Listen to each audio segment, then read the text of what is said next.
بسم اللہ الرحمن الرحیم نحمده ونصلی ونسلم علی رسولہ الکریم اما بعد فاعوذ باللہ من الشیطان الرجیم بسم اللہ الرحمن الرحیم۔ آج کا یہ وظیفہ نظر بد، سحر، جادو کا بہت ہی مجرب تیر با ہدف ہے۔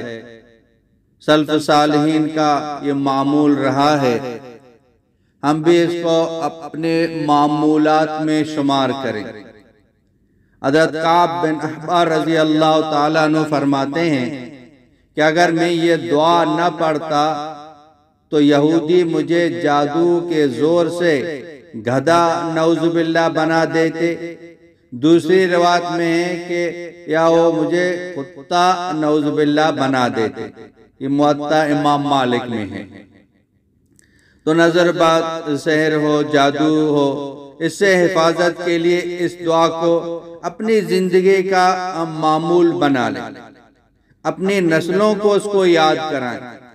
بعد میں روتے رہتے ہیں، کبھی اس عامل کے پاس، کبھی اس عامل کے پاس، اور وہ مزید پریشان کرتے ہیں، مزید مالی نقصان دیتے ہیں۔ تو ان سے بچنے کے لیے ہمارے پاس مسنون دعائیں موجود ہیں، اپنا حصار کریں۔ یہ ان دعاؤں کی پابندی کریں گے انشاءاللہ تعالی کوئی چیز ہم پر اثر نہیں کرے گا۔ اللہ پاک ہماری حفاظت فرمائیں گے۔ خود بھی پڑھیں، بچے بھی پڑھیں، عورتیں بھی پڑھیں، سارے گھر والے پڑھیں، انشاءاللہ اللہ پاک تمام چیزوں سے ہماری حفاظت فرمائیں گے۔ 5 وقت نماز پابندی کے ساتھ پڑھیں، کوشش کریں ہمیشہ باوضو رہیں، اور صبح شام کی دعائیں پڑھیں، اللہ ہماری حفاظت فرمائیں گے انشاءاللہ۔ اللہ پاک کی نافرمانی سے اپنے آپ کو بچائیں، تو اللہ سے دعا کرتے رہیں گے، اللہ تمام چیزوں سے ہماری حفاظت فرمائے، پھر کسی کے پاس جانے کی ہمیں ضرورت نہیں ہوگی۔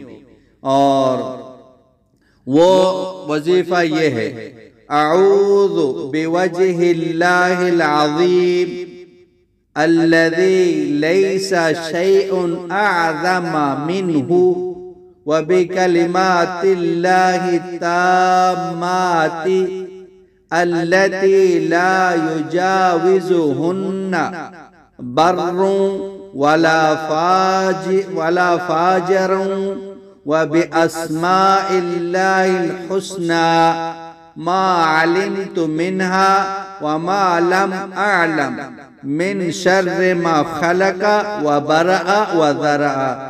آستہ آستہ کر کے، جدا جدا کر کے، اس لیے پڑھا کہ بہت سارے جو نا دوست پوچھتے ہیں کہ دوبارہ پڑھ کے سنائیں، لکھ کے بھیج دیں، تاکہ ان کو سننے میں پڑھنے میں آسانی ہو جائے۔ اور آپ اسکرین پر بھی اس کو دیکھ رہے ہیں، اور میں نے آہستہ آہستہ پڑھ بھی لیا ہے۔ اگر یاد نہیں ہے تو دیکھ کے پڑھیں، لیکن اس کو پڑھیں۔ اور اس کا طریقہ یہ ہے کہ صبح شام یا ہر نماز کے بعد 7 یا 11 مرتبہ پڑھنے کا اہتمام کریں، یا صبح شام اس کو 7 مرتبہ پڑھیں، یا صبح شام اس کو 11 مرتبہ پڑھیں، یا ہر نماز کے بعد۔ بہتر تو یہی ہے کہ ہر نماز کے بعد 7 مرتبہ پڑھیں، یا ہر نماز کے بعد 11 مرتبہ پڑھیں۔ انشاءاللہ آپ بہت ہی مضبوط قلعے کے اندر بند ہو جائیں گے، کوئی بھی جادو، نظر بد، سحر آپ پر اثر نہیں کرے گا۔ خود بھی اس پر عمل کریں، اوروں تک یہ پہنچائیں۔ وآخر دعوانا ان الحمدللہ رب العالمین۔ مولانا عبدالحکیم اسحاق کے بیانات کے لیے حکیم اسحاق آفیشل کو سبسکرائب کریں۔ مولانا عبدالحکیم اسحاق۔